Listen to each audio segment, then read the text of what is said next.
तुझे करता हूँ देख मेरी आंखों में, तेरे बिना नींद नहीं आती है रातों में। बेवफा तुम्हारे चलते, बेवफा तुम्हारे चलते प्यार में बदनाम हो गई। हाय मेरी शादी कर दो जून या जुलाई में, मम्मी मेरा दिल नहीं लगता कॉलेज की पढ़ाई में। मम्मी मेरी शादी कर दो जून या जुलाई में, मम्मी मेरा दिल नहीं लगता कॉलेज की पढ़ाई में।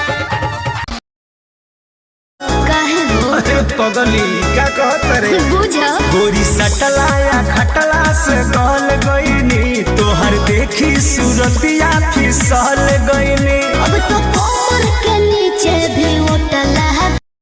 और तुम क्या करोगे? बोतल चलाई। तोरा चलते नाचन की तबाह करेंगे, तोरा चलते नाचन की तबाह करेंगे। वही डेटावे पे हम बियाह करेंगे, वही डेटावे पे। शेर के पाँव में अगर कांटा लग जाए तो इसका मतलब ये नहीं है कि अब कुत्ते राज करेंगे।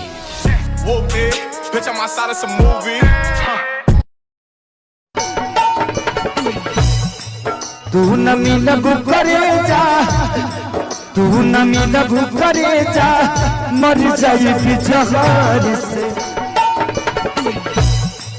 तू न मिलबू गोरे गोरे गलिया पतिल करिया।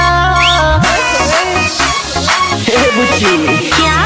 गोरे गोरे गलिया पतिल करिया, जान मार